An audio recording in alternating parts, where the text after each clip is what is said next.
All right, good evening, everyone. Sorry for the delay. Had a little technical difficulties, and we had a meeting before that went a little extended.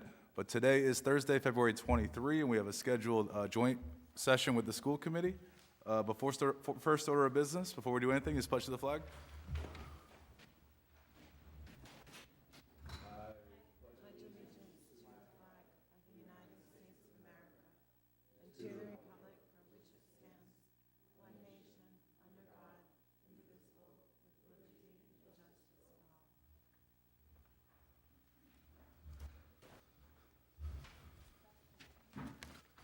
All right, next on the agenda is the land acknowledgement statement, which I will read. The town of South Kingstown pays homage to the indigenous people and land in which the town is now located. Let this acknowledgement serve as a reminder of our ongoing efforts to recognize, honor, reconcile, and partner with the Narragansett tribe whose land and water we benefit from today. Next on the agenda is the roll call. I don't believe the clerk is here, but I'll ask you to do it. Luke Murray? Here. Here. Here? Here. Here. Thank you.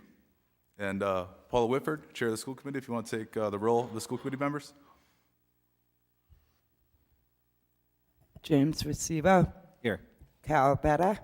Here. Kate Massinesi. Here. Melissa Boyd. Here. Michelle Busso. Here. And myself, Paul. Here.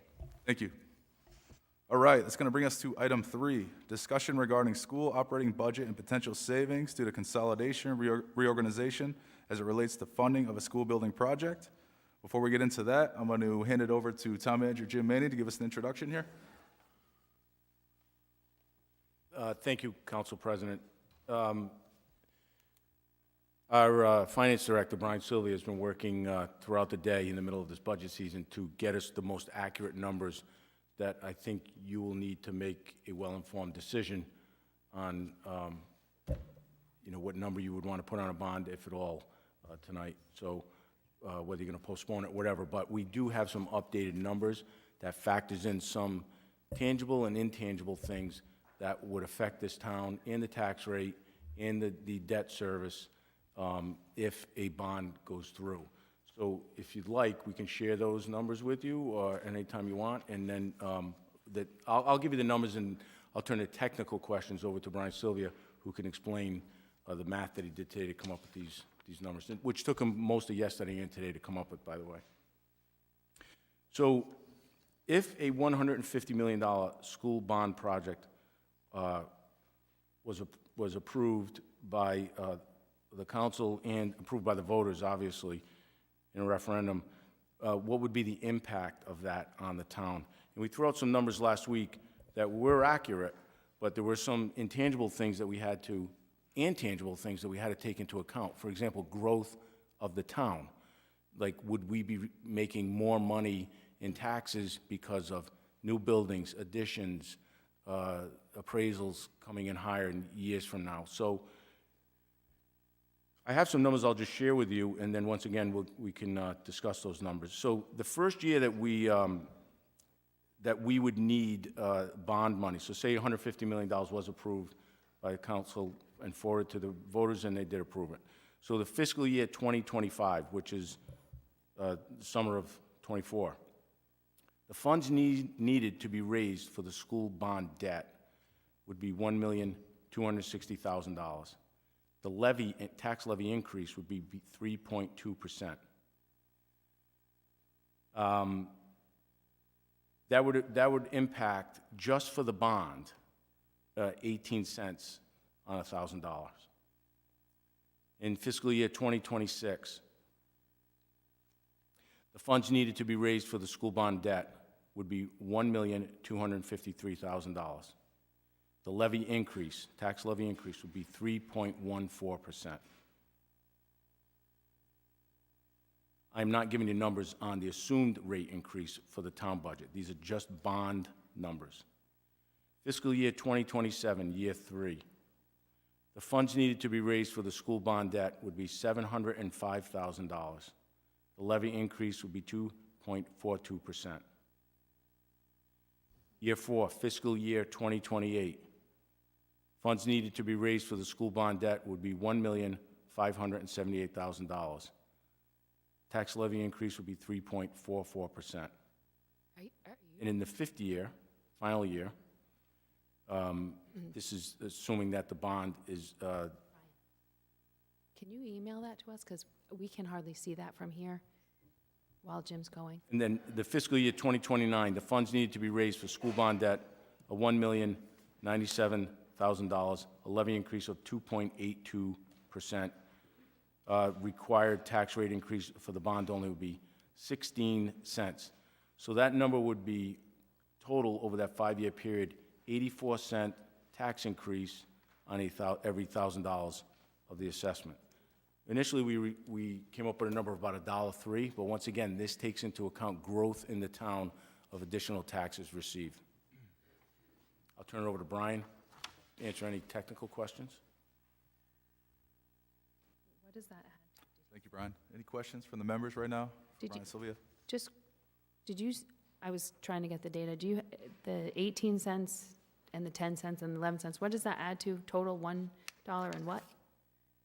84 cents. $1.84? No, 84 cents. 84 cents 84 cents on every $1,000 tax increase. for the school side only. School bond only. Okay.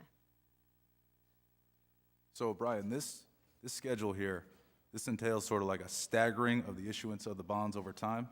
Is this over a 5-year period? So as opposed to issuing, $150 million in 1 year, we do it 25 each year, something like that? So this anticipates the town going for bond anticipation notes or bands. So we would be issuing portions of the bond in bond anticipation notes until the project is completed. So this is an estimation on how much we'd need over the 3 years when the project would be built, because the RIDE will not sign off on any of our bonuses until the project is complete and they can prove that we have achieved the bonuses. So the bond can't be issued in its entirety and receive the bonuses until the project is completed. So this would be, we would be issuing bands over several years. The first 3 years would be bands staggering the issuance. And then we'd be issuing the bond in year 4, I believe, in 2028. So strategically, this is sort of the best way to ease the blow from the impact Yes, of the I bonds? mean, it's spreading it out over the 5 years, so it's roughly, as low as $700,000 in 1 year, because we had a little bond, current bond debt of the town rolling off. You'll see that year, that year we have a little bit, I think we have about $300,000 coming off the books that year, and as high as 1.5. So it's trying to stagger it as best we can to layer it in.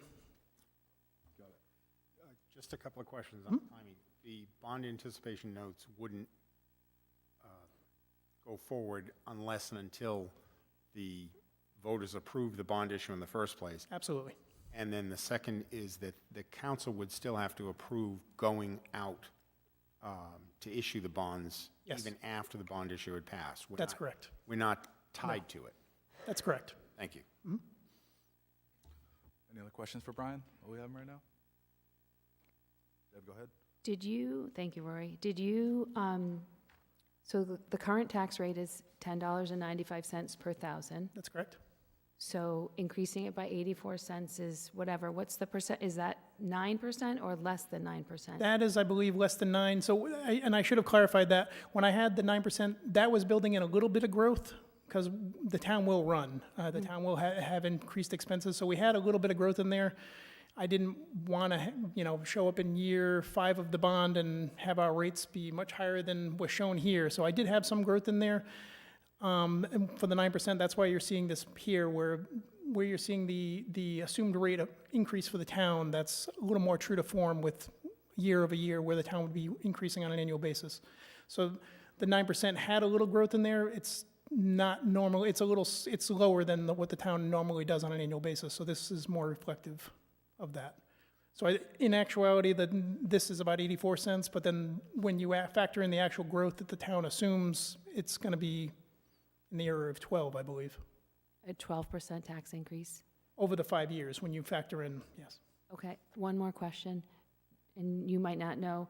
We did the property evaluations last year, and we're going to have another one in 3 years. Is that 27 That was as of 12/31/22. Yes. No, 20. No, 21. 21. Yes. So we'll It'll have be an 24. So in 2024, we'll also have another reevaluation, Yep. which Yep. many of us had a tax increase, 40 to, I can't remember, it was 40 or 60%, saw a huge increase, and so that's coming as well. Yes. And that was, what's in here for assessed values, we assumed the town typically runs roughly 1% in growth on the assessed values a year. That's what's assumed here. I did not factor anything in for the revals. I was staying constant other than a 1% growth. Because we actually, between now and when the bond is fully rolled out, we'll have 2 revals in there. But we just are showing basically a 1% growth on assessed values within this. So Brian, considering that, and that 2 revaluations will occur in between this time, the tax increase should actually be less? Tax rate will, well, I mean, I Based on a don't tax have a crystal ball. I'm not sure where the reval will go. They don't tend to go down. So, yes, odds are assessed values will be up and the rate will go down. But the net effect as to the actual tax bill will be the same? No. The Tax rate levy doesn't should go stay up the as same. high, the assessment goes up, nets out. The levy, the overall taxes of the town should stay the same, but there's a redistribution when you do the reval. The levy stayed the same, but 60% of the homes saw an increase. It shifted the burden somewhere else. Thank you. Any other questions for Brian? All right. At this point, Mr. Prince, if you have anything here you want to add to this line item here, we invite you to speak as well, you and Raquel.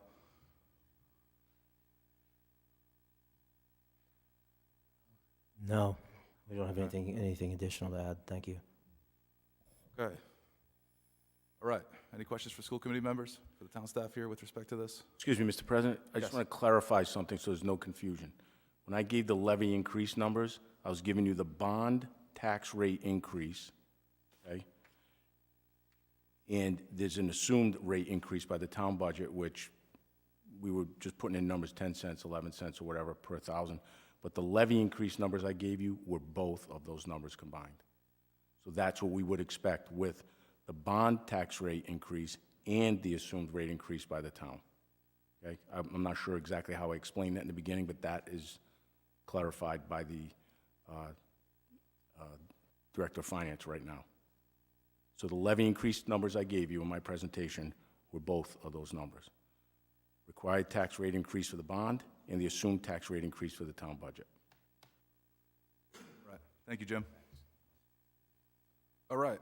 Any other questions from council members at all? You know, a lot of people have shown up for this, so we do want to give them an opportunity to come up. So we're going to move item 5 here ahead. And in the interest of time, there's a lot of people in here, a lot of people want to speak. We're going to limit you to just one time. So if you wish to speak, to express what your thoughts are as to the project or anything related to that, I invite you to come on up. First come, first serve. And we're going to try to limit you to 5 minutes. So come on up.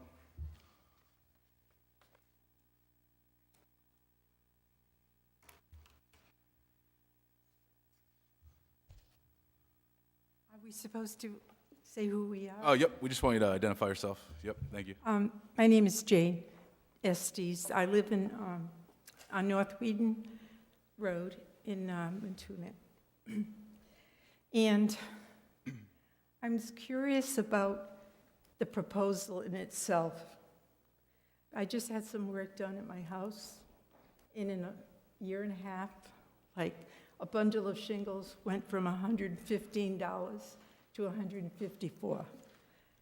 And I bought most of them locally at Liberty Theater. That's one item. So I'm just looking at how things, materials, let alone labor, costs are. Secondly, I was thinking over this today because students went to PCTA. I was a Providence counselor. I retired 10 years ago from the city. And I worked in schools that were closed, and I also worked at schools that were renovated. One of them was Nathan Bishop on the east side. It was the only middle school that was renovated. The other middle school from which I had to transfer was at Samuel W. Bridgham. Went from a middle school to an elementary. I don't know how many years ago, but it's been quite a while. South Road School was closed, used for different purposes. I think it's still empty. The last time I was there, I was getting a COVID vaccine shot. Anyways, I don't know what the town is doing about property that it has been turned over to it. Has it been sold? Can it be used towards this project? The other thing I thought about was regionalization. A tri-town career and tech high school that perhaps the state of Rhode Island would be interested in. We don't have one really that accommodates what PCTA did. I think the state picked up most of the cost. That would certainly alleviate the taxpayers of this town from paying $150 million, maybe. It's a projected cost, but it's not going to be that. We all know that. And you only have 850 students in this high school. I don't know what the other numbers are. The last time there was an elementary teacher, Matunic School, which is in my neighborhood, there were less than 300 children there. One of the middle schools in Providence, when we consolidated Bridgham, had just under 1,000. Now just imagine, it was built to be 2 middle schools, and it ended up being Del Sesto Middle, and it has almost 1,000 kids. I don't think there's one school in this town that has 1,000. I don't even know if there's 1,000 kids in the whole town at this point. Children learn during COVID online. I have a grandson, second year in college. Half of his courses are online, even though he's on the campus of the University of New Hampshire. So the cost of education, to me, has to be looked at, honestly, in a futuristic way. I don't think we have enough children that are in the right classes for the careers that they really want. My hairdresser's son is a senior, South Kingston High School. He isn't sure what he wants to do, where he wants to go. He worked for his uncle at the kayak place on Narrow River. I just saw that in today's paper. That may not be a job for him, even when he finishes school. There's a lot of kids that maybe if they went into a trade, that's why I'm talking about career and tech, because the future really is going to be career and tech. I don't know what they're like now, but when the last time I talked to my principal that I had, which was yesterday, he works 2 days as a sub-principal at Central High School. And he said, Jane, he thinks the 3 comprehensive high schools should be closed in Providence. They're very dangerous. The kids aren't in class learning.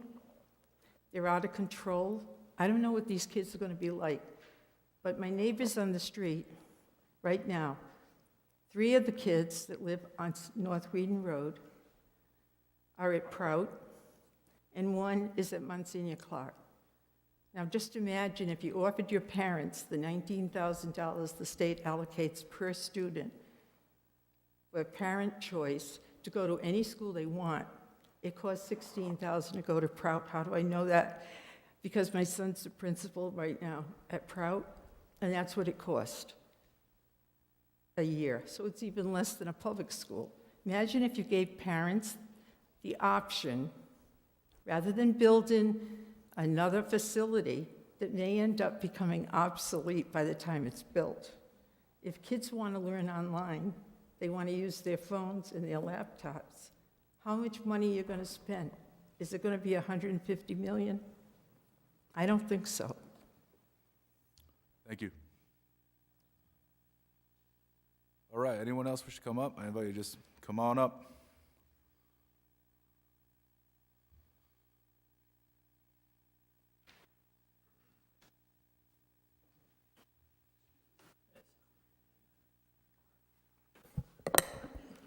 Jim O'Neill, also Matunic. Forgive me for just, I need a couple base questions answered if I could, Mr. President. The current square footage of the high school is 230,000, 40,000? 230, Luke, is that correct? 230. 230? And the planned school is, what kind of square footage are you looking at? Luke? That's currently planned, okay, 140,000. And that 140,000, have you given a range of student population over the next 5, 10 years? So the projected enrollment has changed a little bit, but it's based on a 5-year projected per ride, and that's 707 students. 707? 707, correct. Okay. I would assume with some of the growth, regrowth of town, can that space handle 900 to 1,000 students? If we were to build a new space, Your 140,000 square feet. You could have handled 200 to 300 more students. no, I would say no, because we're basing it on square foot standards per student. Could it absorb more, potentially, but you're talking a substantially amount more students at that point. Okay, so really right now it's more of a narrow range, 700 to 800. Correct. Okay, okay. When do we consider hitting the market? How's the $150 million divided? Are you talking about 2028 is when you're going to finally issue the majority of the bonds?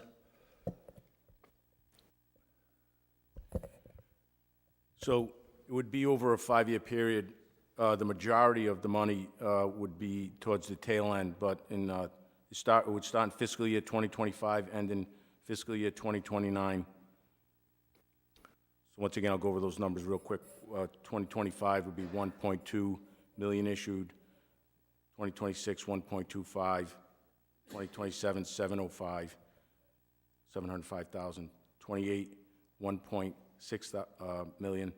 And in fiscal year 29, 1.1.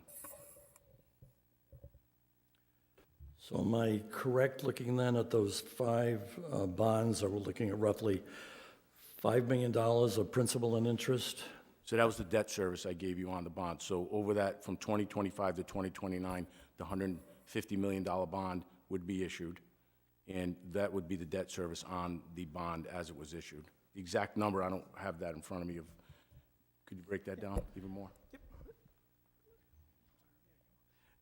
So, and to be clear, I should have said that to start with, come fiscal year 2029, the bond will be fully rolled out at that point, and at that point thereafter, it would only be going down as other existing debt of the town is retired. So this is the high water mark at fiscal year 2029. And the actual issuance amount would be, the town would be getting pay-go from the state of 9.4 million, so we would be issuing just over 140 million.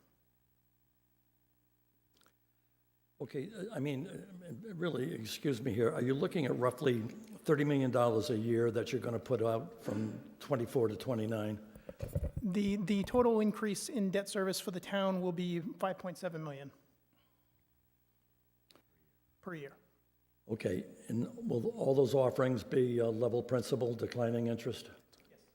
Yeah, yes. Do you have some amortization charts that you can show us? Is this it? Well, that's okay, I just don't know if they're at least online that we could. Yeah, we can put them online.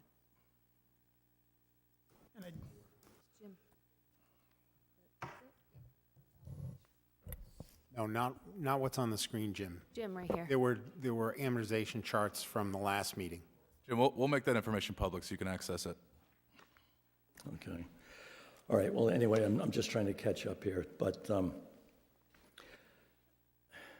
there was talk at one of the last meetings, then I'll let someone else get up here. First, we were at 590 square foot costs on part of this, and then we were talking $850 per square foot cost, which is where for the high school, and what's the state going to cover, and what's for the other schools in town? How's that broken up?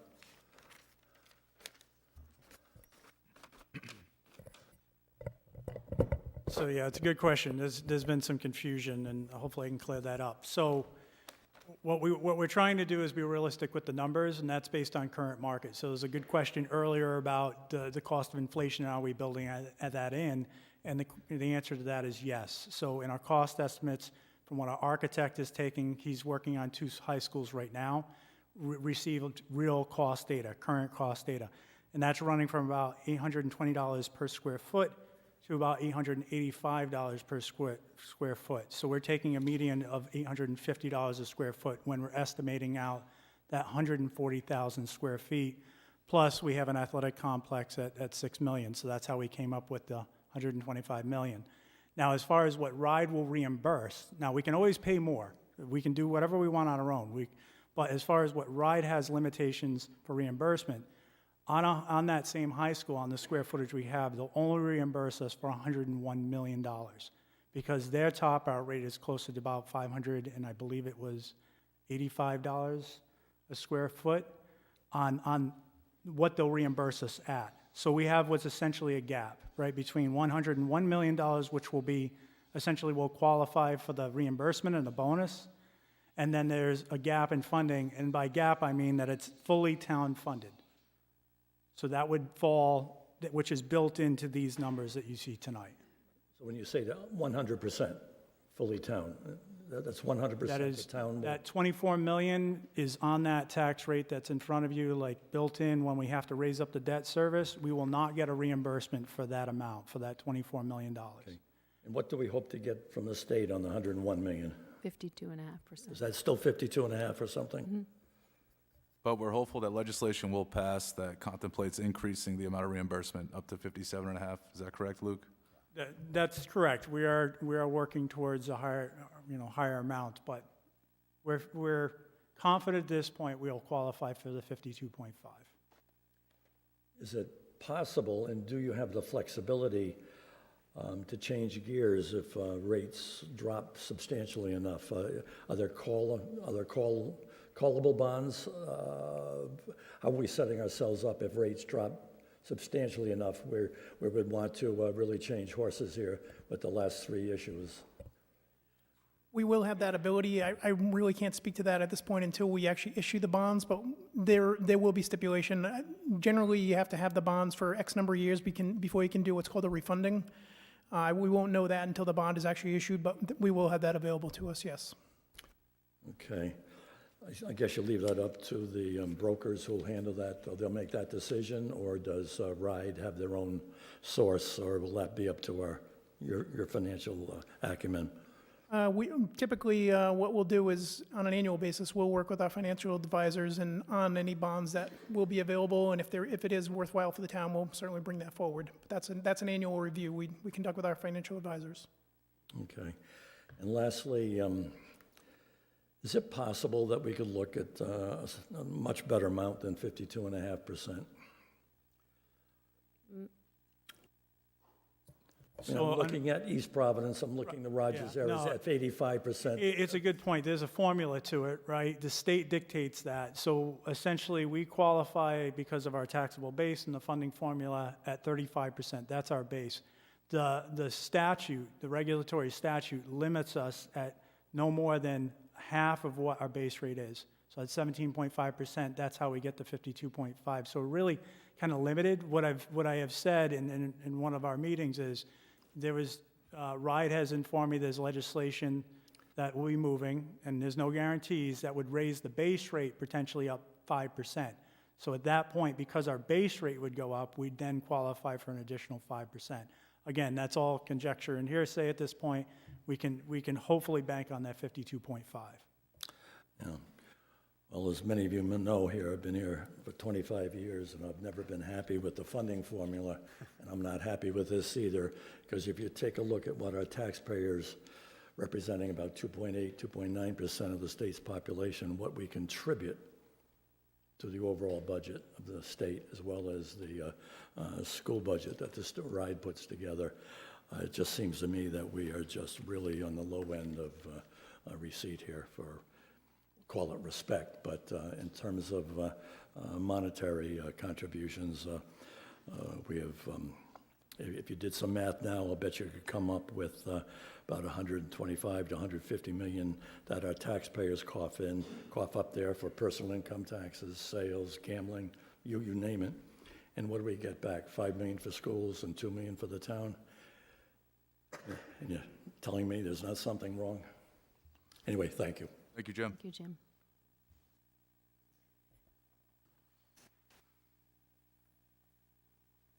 My name's Paul Brown. I live on Columbia Street. Had a couple questions. It almost seems like, has it been decided a new school is necessary? So, Well, we haven't affirmatively voted to move forward yet, but I think we all realize there is a need for upgraded schools. Okay, what other options are being considered? So we've considered 4 options on the table. yeah, the school building committee is comprised of members of the town and members of the school committee and a member of the public, and they are vetting several options. So for the high school project, they did look at rent. So you heard Mr. O'Neill, I wanted to thank him. He asked a lot of good questions for people who may have not been following along. The high school is 230,000 square feet. It's much bigger than we need, and it's also described as a Frankenstein of like add-ons and hodgepodge and hallways and stairways to nowhere. So it's not possible to remove sections of it and maintain that or replace pieces of it. It's a challenge, and the cost of actually renovating and saving is almost or as the same as building new. So the cost of renovation to the Frankenstein is the same as building new. So that's sort of how we got to that. Or we could just do maintenance, which for a Frankenstein building, that's too big. And I'm sure you know, electric bills came out. I just got one in my email. The cost of heating and cooling that very large building is wasteful and expensive. So they definitely need to make something smaller, but the cost of one or the other is just about the same. What is our population, student population? Is it increasing, going down, or staying the same? We've had a declining enrollment for years. They mentioned, Jim asked Right. about, they're building a high school for about 707 students. Well, today, it's kind of funny, but today Narragansett homepage had a discussion about their population, student population going down, their increase in the school budget. Has it ever been considered of regionalizing, going back to the regional system, which I guess was in place in 1975-ish? Early on in the school building committee process, there was a discussion about that, and essentially, and Jim, you can speak to this, Narragansett isn't in a position, or wasn't then, in a position to talk about regionalization. We haven't really considered it, and it would take years to put together. It took years to put Charahoe together, to get 3 towns to come together on a regionalization plan. And one other factor with respect to what Mr. O'Neill was talking about, the 17% bonus on our base rate for state reimbursement expires December of this year. So if we don't make a decision to do something this year, next year it's going to cost the taxpayers more if we decide to go forward later. So we're also on a clock. So with regionalization, Jim, I think, had done a lot of research. There's 2 different state retirement systems. You have all these different bargaining units. You have all of the teachers. It's just a huge problem, and we would have to want to do that, and there would have to be will from both bodies.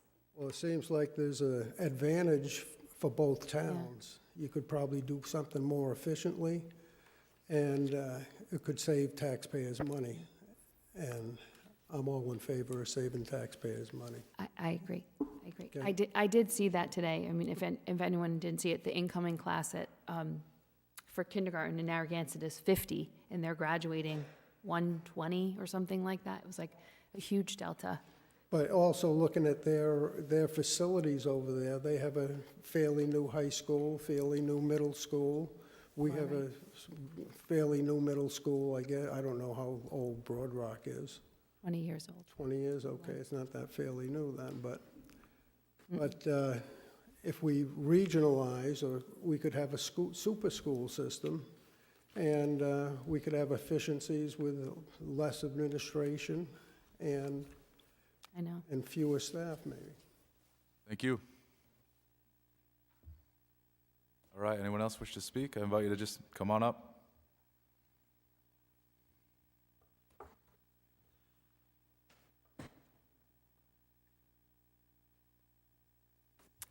Good evening. My name is Maura Gazzaro.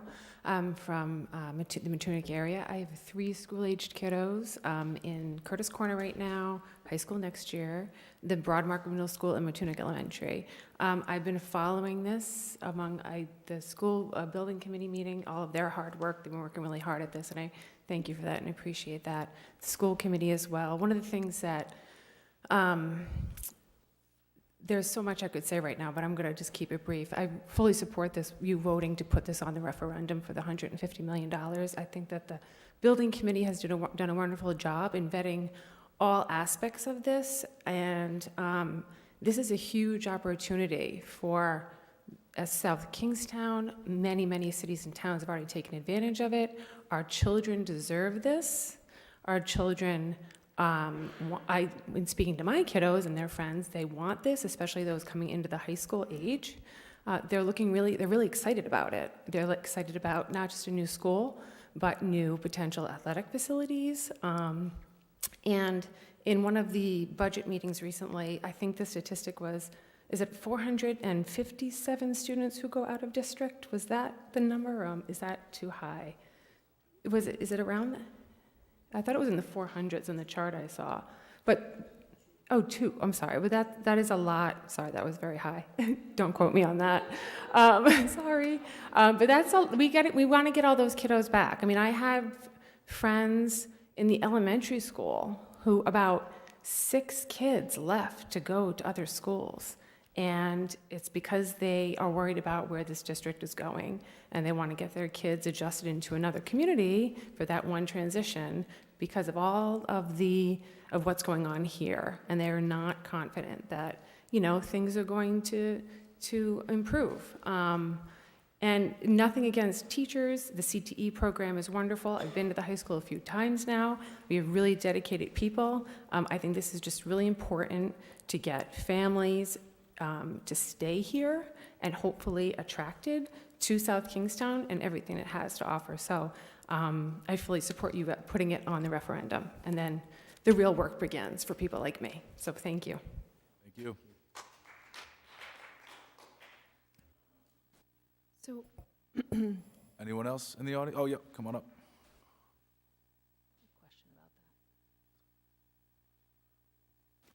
Hi, my name is Joe Martin, South Shore Village, the new geezer colony of 180 homes with no children, whatever that does to you. I'm a carpetbagger. I just moved here a year ago from suburban Philadelphia, but I was on the school board for 16 years there. 6,000 student district, 1 high school, 1 middle school, huge middle school, and 5 elementary schools. And all I did that time, I'm a college professor, so I know nothing about actual teaching people. So I handle the construction and so forth like that. So I just want to give a couple of guidelines. The point being is I've driven around the high school a number of times, and it was the way traditionally it's done. You add a piece here, you add a piece there, you add a piece there, and it gets to be the point where the utilities are so interconnected that you can't possibly take a piece of it and take it out. We had that at the middle school. The high school we planned an expansion of the high school, so my suggestion is that in the new high school, it looks like there's plenty of land up there to basically draw a line where if it turns out that the student population reverses, we got somewhere to put them, and we have stub ends in the mechanical system, doesn't cost anything to do that. So plan for the best. The concern I have here is, and we went through a number of the schools, every time the study was, can we renovate this or should we build new? And every time we put out the money for the architects and particularly the mechanical engineers to look at that, and the answer came out the way it came out differently for each one. So I salute the idea that you've spent the money to look at these alternatives, and it doesn't work. That's an answer. That's called design. Last thing I'd point out, though, is the danger of 700 students. So I'm originally from Boston, so even though I lived in Philadelphia for 40 years, you could still hear a trace of the accent coming back. But 700 students, you were trying to catch Massachusetts. I didn't know that, okay? But everybody sits there and says that Rhode Island isn't doing as good as Massachusetts. Well, fine, I'll accept that. I like where I live. But the point is that 700 students is dangerously small for high school. You can't necessarily give the seniors the options that they want as they go through. I'm not talking about AP courses. As a matter of fact, the whole AP course is a sham because we make you do it again in college anyway. But the point is to give them options of this and that. So I think you should be doing something in order to somehow beef up the high school. I don't know what you do is you get on a proud school and give them a bonus to join or something, but you're definitely, the superintendent knows this. Once you get to below a certain amount, you're just doing ABC and that's it. And there is some kid who wants to do something a little different, which is academically valid, but you can't support it, or you can't have boutique. So I'd just like to have you come up with some idea to think about keeping that 700 students as a floor, because otherwise the educational program will fall below Massachusetts. Thank you. Thank you.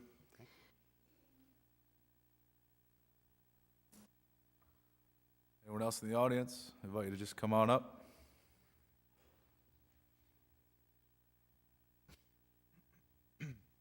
My name is Vera Levitt. I'm a mom of twins in the system, and I would like to echo the comment of the parent that was here before me. All I hear is savings, debt, budget cliff, whatever cliff is. It sounds really scary. Spending, level funding, which is another scary thing because that means that level funding, we are going to cut the music, we are going to cut the programs. Budget cut, consolidation, which is another code word for something that is usually very unpleasant in the district. And I don't hear us talking, as previous speaker said, about inspirative programs, about actually getting the programs ready, getting the faculty, the professors what they need, increasing the quality of education, and getting those students. I don't know, I didn't hear well how many actually outside of the district, those students that could study here, that we are paying thousands of dollars for, how do we attract them back? How do we get students back from Cherry Hill and Narragansett and other high schools? And how do we make it a really appealing place to live? And how do we attract young families to live here? And I think you as town, you want to have this happen. Unless we all want to live in a retirement community, which is fine if that's what we want to do as collectively, but I would imagine that our town, after 300 years, deserves to have vibrant downtown and vibrant schools, and I would like to hear more of the positive narrative and not just budget cuts, and we would love to support it and have a place and community that we all are proud of, and not just talking about cutting and spending and saving anywhere where possible. And not just talking about numbers, but really getting the students what they need. Thank you. Thank you. All right, anyone else in the audience? Just come right up.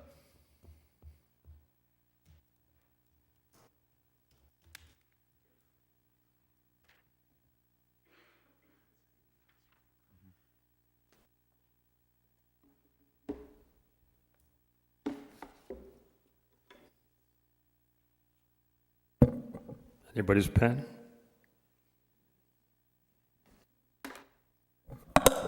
Doral Beasley. You said it was going to be about, did you say 5 million per year? 5.7 million debt service.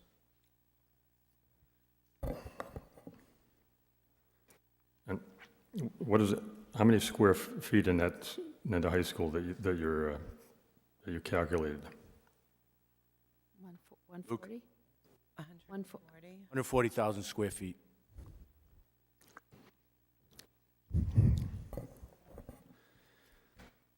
Okay, so 707 times 200 is 141,400, but the last two presentations that Jade showed the community also had 5,000 square feet for CTE areas. Yes. Yes. So, correct. So the CT areas are calculated at 225 square feet, whereas the normal student population is calculated at 200. That was calculated in total with the CTE, that's the 140. Just to clarify, the debt is not just for the high school as well, keeping in mind the high school is 125 of that 150. So a portion of that debt would go to other. Okay, but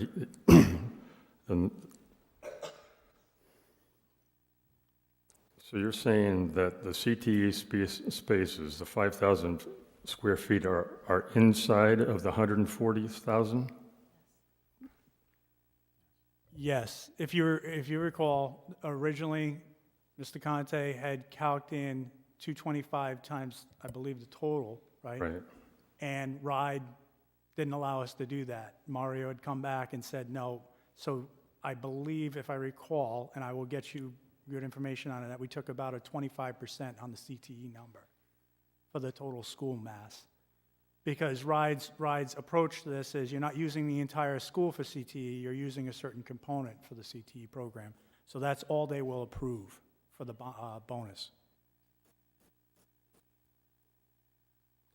Okay, but that's also with an auditorium for 472 students. So we haven't defined, we went to the base number on the students, and again, Phil's not here, and we will follow up on that, but right now, what we're trying to do is, I mentioned the last meeting, we're going to a lesser auditorium right now. If we have to lessen other spaces to afford a better auditorium, that's gonna have to be contained within that 125 number. We know we have some shifts to make. We still have a lot of work to do on the building format.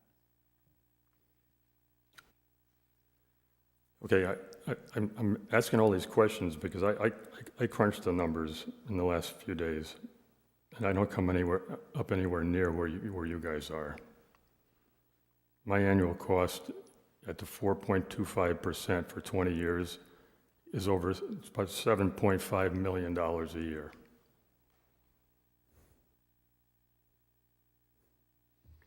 All right, so hold on, let me just continue to talk here.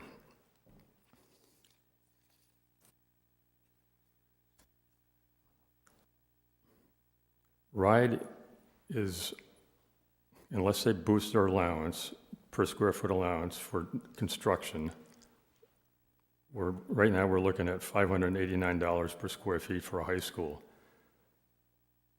Mr. Conte was talking about $849 per square foot for a high school. So that's a differential of $250, $60 a square foot times 140,000. So you're looking at about $30 million. That's not going to be paid a penny for by the state of Rhode Island.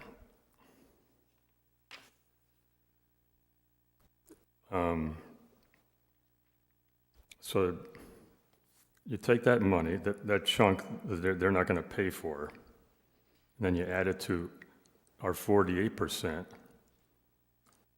that we're hoping to get against the cost.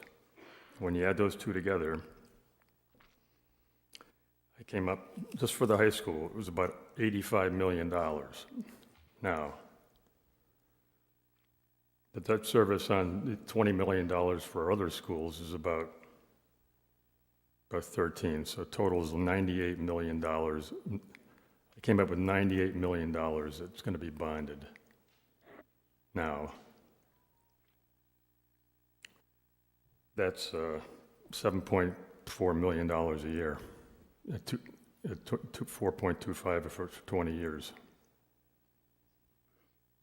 That's correct. Right now, the town is assuming an interest rate of 4.25%. So that's a big differential. If you're saying it's 5.7 and I say it's 7.4, we have a problem. I may be wrong. I've been wrong before, but if I'm not, So the bond, again, we'd be issuing, even though the bond is $450 million, we would be issuing $140,585,000 because we'd be receiving $9.4 million from the state for PAYGO funding. So on the bond issuance of $140,585,000 at 4.25% interest rate, over the 20 years, we'd be paying interest, or the bond would be accruing interest of $70,904,000, bringing the total debt service to $211,489,025.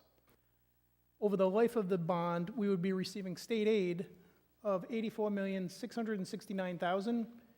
Couple that with the PAYGO funding of $9.4 million, the state contribution in total is $94 million.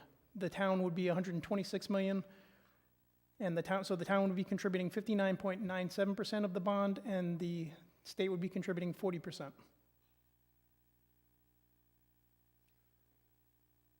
so the state will be contributing 40% and we'll be contributing 60, is that what you just said? 59.97, yes.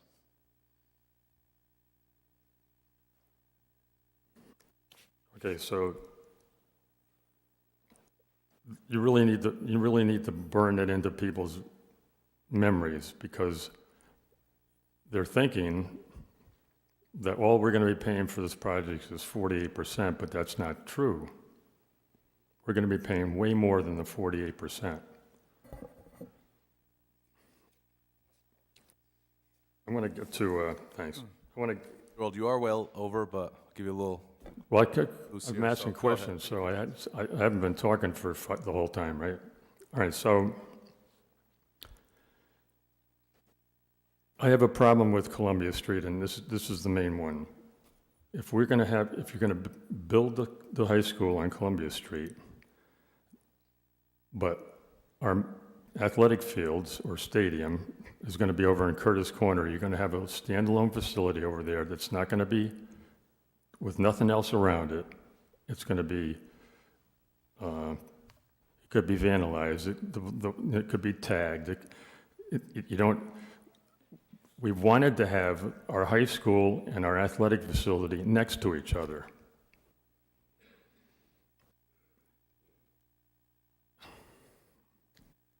I just can't understand how all this time, all that we've talked about is Columbia Street, when it's not enough space to do that. And we're going to spend $4 million to bulldoze that high school, to level it, so we can put a soccer field in a practice football field. When that building, that 235,000 square feet, could be turned into 150 affordable spaces for people that we need, affordable units in this town. Why would we do that? The only people that are nostalgic for Columbia Street, nobody under the age of 45 is nostalgic for Columbia Street. I can tell you right now. It might be people my age. Who cares about what we think? Seriously, about whether or not Columbia Street. I don't understand the draw to stay on Columbia Street. Do the people on Columbia Street want a brand new high school there? So, I don't know. So the thing is, if Gerald, I do just want to politely. yeah, ask you I'll crank it up here. All right, so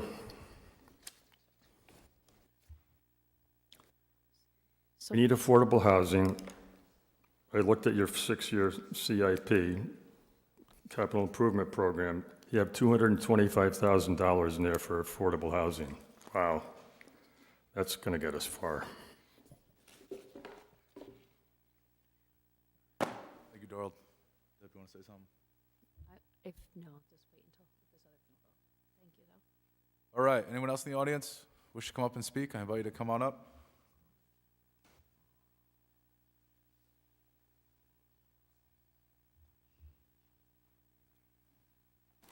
Greg Sweet. Is the pay-go in addition to the 101 million, or is it taken out of that 101 million?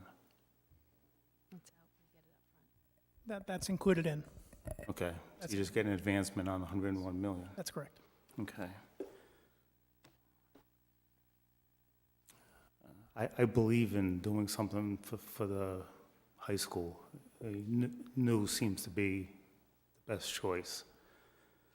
I think what you need to look at is, it'd be nice to spend $150 million on the project. There's no question about it. It'd be nice to spend $200 million. But you got to be reasonable about the whole thing.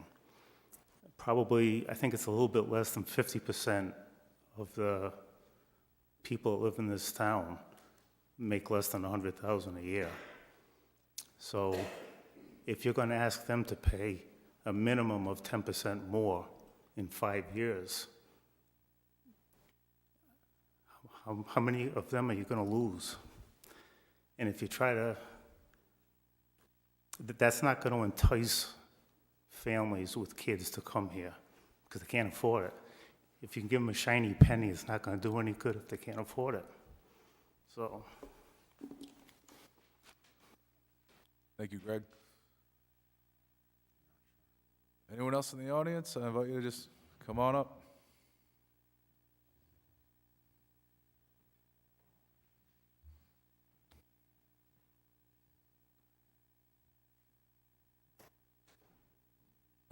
Hi, my name is Martha Andrew. I have 3 kids under 13, so we were a Wakefield family. That school was closed, and they're all in charter schools now. And I really struggled with the saying yes to that. I would love for them to go to South Kingstown High School, and I would love for them to go to an awesome one. Give these children something to be proud of. I drive by the school every day when I pick up my kids from the bus. The fields are crappy. They don't even have any lines painted in them. These kids are, I don't know, I didn't go to high school here, but I know that my high school was, I feel proud when I think of it. When I go to my high school reunion, I feel like my peers are proud of where they went to high school, and I want my kids to have that as well. Taking bits and pieces of an old building and putting lipstick on a pig is not going to do that. Knock it down. You know, I do kind of agree with Dorald about the location, but I think that that's already been set in stone, so please just do the best that you can for these kids. If you build it, they will come. I'm not worried about the population of the high school going down. If the high school is here, people will come back. We moved here from Philadelphia for the school district, and then they closed the school that we were going to. So I feel like money needs to be spent. It takes money to make money, and if it's not here, nobody's going to come. Thank you. Thank you. Okay. Anyone else who hasn't spoken yet? Wants to come up? Come on up. There's got to be a few more. Hold on. I know. Christian Blaney, Wakefield. A little bit different perspective. In my line of work, I do residential mortgage origination. I work with a lot of relocating families from people that are coming from all different states to move to Rhode Island. And I have a large pipeline of people I work with, actually, that come through URI. And I can tell you that the high school makes a huge difference. You're a town, the high school is the crown jewel of a town. It's a known fact. It's something that you have to have. It's why towns are building high schools. And I can tell you with certainty, I closed a transaction last Friday with a new URI employee who looked at South Kingstown and had been to a basketball game in our wonderful arena there and said the school's a dump, and they bought a house in East Greenwich. And this is what I see constantly, and it's actually sad for me because I went to high school here. Two kids, we have a daughter who went through the school system. She's in college as a freshman this year, and the high school didn't change one iota the entire time she was there, and now we have a new freshman, and it looks exactly the same. I think parts of it look the same from when my wife and I were there in 1990 as well. So it definitely, something really needs to happen, but I think the town needs to get behind the mindset of we are losing people and people aren't coming here because of the high school facilities. And the reason I popped up here after this last woman spoke, because she sort of speaks to that, when people are moving in with younger children, they're really looking at where they're going to land. And I can tell you, our kids got phenomenal educations here. Oldest daughter graduated with like a 3.8, wonderful, got early admission to all of her colleges, and our youngest is doing fantastic. So we definitely have the support systems here. We've got the teachers, we've got the school system, but with everything that's been going on with the bond vote last year, and there's a lot of bad press, there's a lot of interesting things. So I'm all for the full bond, and I'm also for the people in this room are the ones that are going to have to really band together as a united front to figure out how to convince the rest of the town that this has to happen. It's not going to get any cheaper, it's only going to get more expensive. Joe Veely is actually my uncle, so when the last bond vote went down, I called him and said, Joe, you're going to have to buy me dinner if the next bond is more expensive than the last, and he said, no way, because I know it's going to be. So that's all. Thank you. Thank you. All right. Anyone else in the audience hasn't spoken, wish to speak? Going once, going twice. All right, we're just limited to one tonight. All right, we're going to move on from public comment. Unfortunately, I don't think the council is at a point right now where we can vote on this affirmatively. We're going to need a little more time. We don't quite have all the information we were hopeful to receive in order to help us get to the point to further this along. So if that's disappointing to some, we're sorry about that, but stay tuned. We're hopeful that within the next week we're going to meet again and have a vote on this. So now we got to decide what date and time next week we feel comfortable with the meeting. So we don't feel it's necessary the school committee has to be there, so this will essentially be the council with the manager and the town staff. So now we just got to figure out when we want to do that. I'm comfortable with 1 week today, if we want to do that. But let's talk about it. Well, I don't mind some of what you said, but I think that there's a lot of people here who may not come to the future meetings or whatever, so I just wanted to start, we should really talk about a little bit of what we're thinking and what we were hoping to get. Every school building project that we've talked about since 2017 really has had we've had a lot of ideas. A lot of us have been through it together. And each of those plans did have, as the school buildings closed, there would be some savings that would roll into the project, right? If you were around, there was something somewhere. We call it operational savings. And so that some part of the funding of the mortgage payment for the schools would be paid for from the savings, and some part would come from the bigger community. And I think we're at a place where there's consensus around, and I'm speaking for a lot of people, that we need a new high school, but how that gets funded is where we haven't determined what it will be. That's what I feel. Like I 100% know we can't remodel Frankenstein, and there's no good way anyway.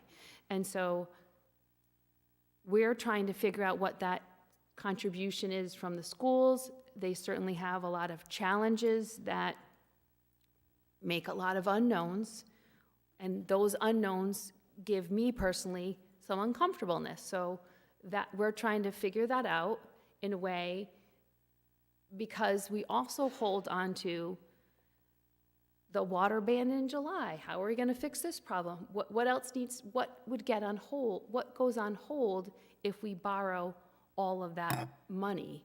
And then how do we tell the community that their taxes are going to go up 9% for the schools over the next 3 years and 2 to 6% for municipal spending? So to look at all of our neighbors and friends that we live with and say, it's a 15% tax increase in 3 to 5 years. That we wrestle because you've asked us to make that good decision. So it's hard with a lot of unknowns for me. I personally feel very comfortable with the amount of money that RIDE is going to give us 52.5% for. If it's $102 million for the high school, sign me up. But I want to know how we're going to cover the rest of that gap. And for me, that's where I don't feel comfortable yet. And then whatever other projects we do. So we're just trying to gather the information, and I feel like to just say we don't know yet, that's some of what I'm thinking. I hear parents say they want a new high school and it's important, and I agree. Then I also hear from people who say it's expensive to live here, all my bills came up, and you hear, like Greg Sweet said, 49% of the households earn less than $100,000 a year. 65% of the households are assessed at $400,000 or less.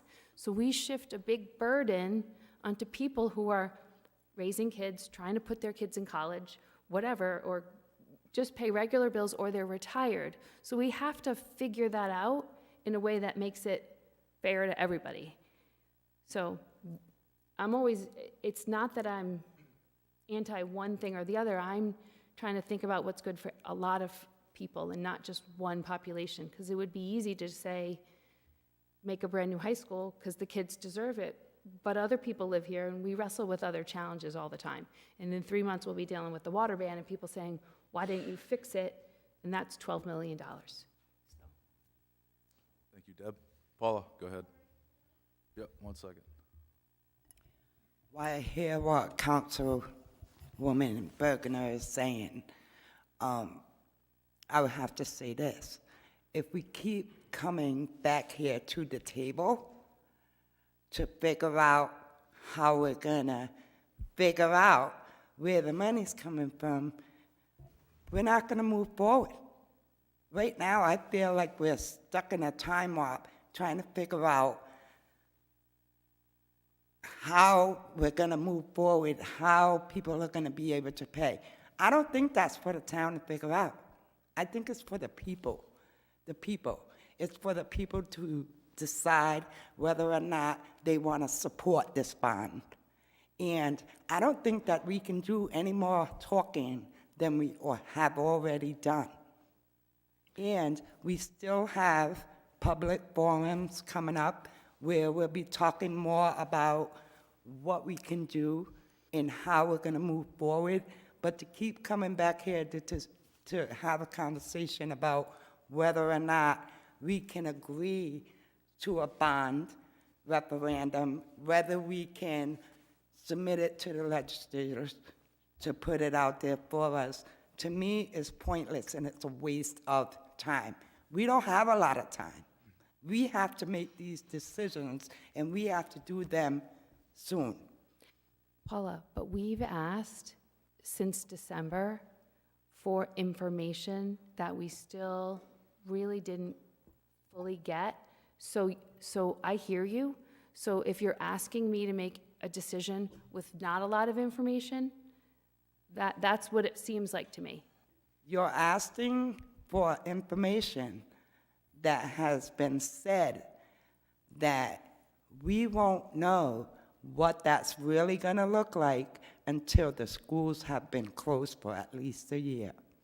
We gave you a rough estimate of what we think and believe our operational savings are going to be, but yet we keep coming back to the table for the same thing.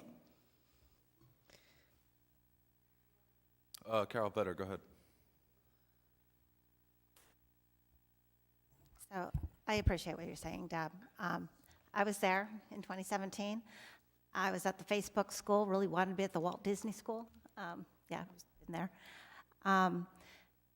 In that plan, they got to savings by closing Wakefield, by closing Curtis Corner, by making other consolidations. We have done that. We have achieved those savings. We're in the middle of it right now, closing Curtis Corner. And we will be relocating the preschool and turning back Wakefield School. So we are getting those savings for the town, for the taxpayer. And it's a lot of hard work, but it has to be done. Unfortunately, we have declining enrollment, and that's painful. Because the gentleman that said there's a critical part where the school is too small. But one thing that a new high school can do is attract families. But also, all those kids going out of district, $6 million worth, we have an opportunity to bring them back. And that's what's going to save this town, is bringing those students back into South Kingstown. And this is the only opportunity to do that. So we have the operational savings. We will get to Paula's point. We will know fully what the cost of the savings of closing the school is once it's closed. But you have level funded us the past 3 years and the coming year, which we have met. We have gotten those operational savings and used them, because when you level fund, it's a cut, because everything goes up. Contractual obligations, meaning salaries, people deserve raises, transportation. Our transportation costs are going up 4% next year. Healthcare, our healthcare costs are going up 9% next year. But you level funded us, that's fine. We will find the savings to absorb that cut. So we have done that for the past 4 years. So if we saved 3% over 4 years, we've saved already 12%. So I think you have the information. We have already made those cuts that 2017 promised you to do. We are there and are accepting the level funding because we can do it. We can find those savings, make those hard decisions, right-size our school. You know, we are consolidating programs at the high school, which is going to be a cost savings. Yeah, I really do believe that we have done that, and we will continue to be great stewards of the taxpayers' dollars. You know, that's one thing that we are right in the middle of right now is budget season, and we are watching every single penny and asking hard questions, because we understand how important it is. And I just want to say, this is one opportunity, because it's only going to get more expensive.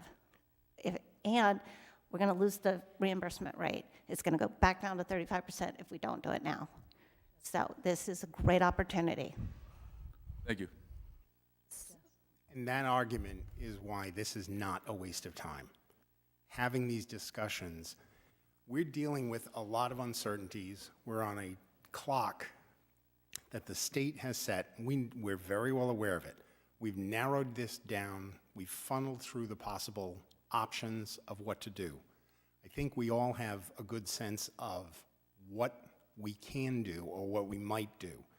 It's getting comfortable with the uncertainties, despite the fact that, yes, I understand level funding has been the issue, and there are savings in that, because just because you're level funded doesn't mean that inflation has stopped, doesn't mean that the collective bargaining agreements don't need to be met. I get all of that. But there needs to be a level of comfort, and in some respects, it's a leap of faith about what we do next. And it's also an assessment of the community's values. Listening to the people here tonight is part of that process as well, okay? We've been given 4 options, and the building committee has done yeoman's work in going through the options, looking at different locations, looking at different possibilities, telling us what we can and can't do in terms of the building that's there. All of that is part of the process. It's messy, it's uncomfortable, sometimes it's frustrating, but we're just about there. There are still a couple of questions that have been asked tonight that are worth getting answers to. Some of it, I understand we're not going to get answers to a dollar figure or to the penny. That's been clear. But part of this process is figuring out what we can do as a council, our only influence on the school committee budget is to give a bottom line transfer. Okay, we're just heading into budget season where we're going to sit down and go over those in great detail. But this project has to be decided on shortly because we have deadlines to get a bond enabling legislation bill into the General Assembly, and we have a deadline for the bonuses that would be available from RIDE. We're very well aware of that. Hang in there. We're going to get this done. Thank you, Mike. Jess?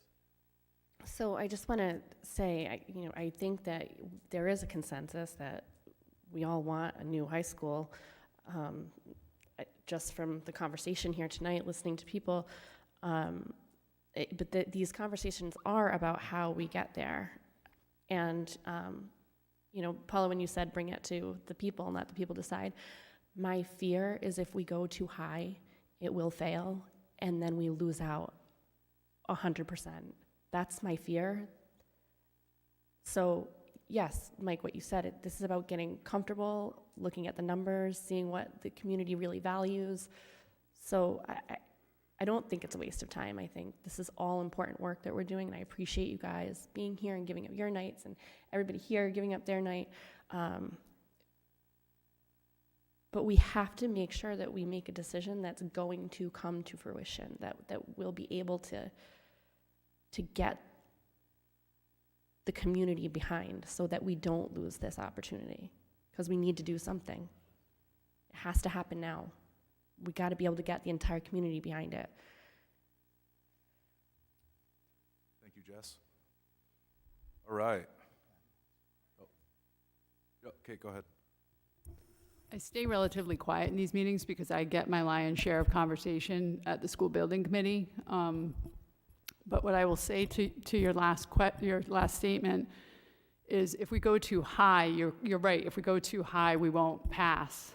But we've done incredible work to make sure that the 150 is right. So if you go lower, it's not worth it. We fail. If you go below, you have to go. To me, there is no other choice. If we want to do it right, and if we want the community to support us, we have to do it right. And the 150 number is the right number. And you've watched our meetings, you know what we've gone through, and it's the right plan, it's the right number. So to continue to drag it out during budget season, we're all in budget season. We just came from a budget subcommittee meeting before we came to this meeting. So we all get it, we're all there. And it's just dragging it out and dragging it out. To Paula's point, I understand the conversation is totally useful. Mike, every point you made was valid, which is why tonight there should be a decision. It's so disappointing and disheartening to hear it be pushed off one more time. And it's like, make the decision because we know what the right decision is, and let the community vote. Let the community vote. So that's what we did the last time, and it was a different group of people, Deb. It was a whole different group of people. It was a different superintendent. It was a different town manager. It was a different school building committee. Right. But what people no, I'm just going to say, when we thought that something was going to happen. That was the interpretation from your asking us if we could come back on the 23rd. There's certain We were coming information. back here, and you all were going to make a decision. There's certain information that gets revealed to us in executive closed discussion that we can't reveal to the public. Things that come to light that we, at a time right before a meeting we're supposed to vote, we don't feel comfortable with. So at this point in time, we appreciate your strong sentiment. We get it. We want the same thing as you. We're all on the same page. We just need to find a path to get there. We're under a tight timeline. We're almost there. We feel like we're almost there as to a point where we can vote on this. We can't do this tonight. Because of information that's come to us that's not public, unfortunately, we're not at a point or a place where we can affirmatively vote. If we give in one more week, we don't even need the presence of the school committee. The council together with the town staff can get to a point and hopefully affirmatively vote, see where it goes at that point. That's where we're at. We understand the frustration. We appreciate it. It's frustrating from our perspective as well, but we're just not quite there. You know, from a council perspective, we have to feel confident that we can vote on something and push this to the point where yes, let's get it to the voters. Prematurely, that's irresponsible. That's not what a council is supposed to do. We're almost there. We ask you to stick with us, be confident, and hopefully we'll get there. One more week, I think we will. That's where we're at. So I just want to go back, because when you have a divided presentation to the community and you say to the community, let the people decide, that to me doesn't present the best foot forward. So I would want it to be a unanimous decision that we present, right? We want a 5-0 when we want a 7-0, so that the community says, you've done your due diligence and I'm willing to get on board. So that's the difference. The last time it was divided and people said, let the community decide, and it went 70-30, and no one thought that was gonna go that way. No one. So we don't want that. So we want to come out with some harmony, I guess, right? You're all nodding. We want that. And so, while it's not what you want to hear from us, it's what we feel. And so you have, I say this all the time, you have a responsibility to the students and the education of the students. We have responsibility to 31,000 people and all of their needs. What doesn't get done if we borrow X or Y? Libraries, parks, open space, who knows what, something will get set aside that we need to feel comfortable justifying that we said X or Y. So it's not a long time to wait, and I know the project is on a timeline. I mean, we all know that. I think one of the strengths of the council is that we each bring our own unique perspectives and questions, and I do think that it's really important that we make sure that everybody's questions and that are answered, and that we're all sort of on the same page, so that we can be effective and speak with one voice to get it through the community vote. So I do understand your frustration, but I think we're almost there. Feel confident. Thank you, Patty. All right, now let's discuss timing. So we can meet anytime. We can meet anytime. We can meet anytime. Yep. It's the 5 of us. That's so correct. We can, Can we do 1 week? why don't we just meet on, well, Luke says March 1st. You want to meet on the 2nd? Luke. So we're looking at time slots for next week. We got a regularly scheduled meeting on Monday. We can meet at 6 Can we do Thursday? early. So, let me see here, next Thursday. I believe so, unless, do we have? We did, no. And we could certainly do it on that day. I would have to forego the meeting, but obviously this trumps that meeting, because until we have a decision, we really don't have a pathway forward. Night class?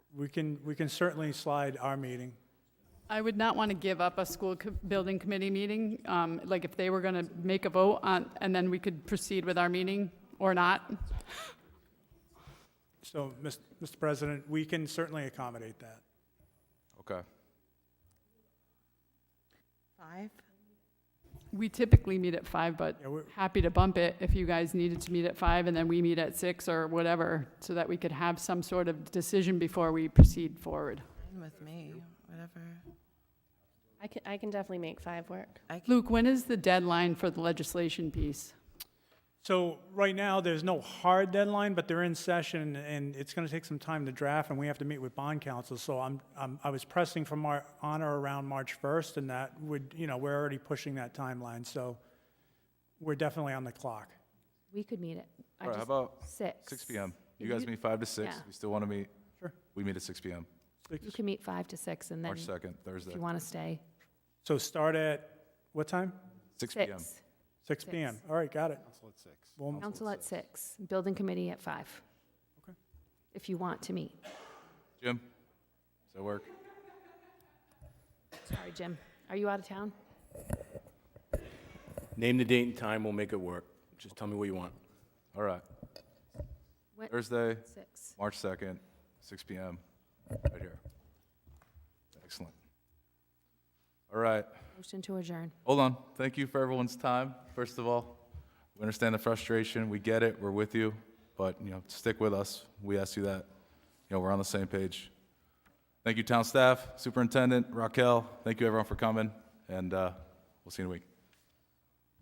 Motion to adjourn. Second. All right, we have a motion and a second. Any discussion? Anyone opposed? No. All right, the motion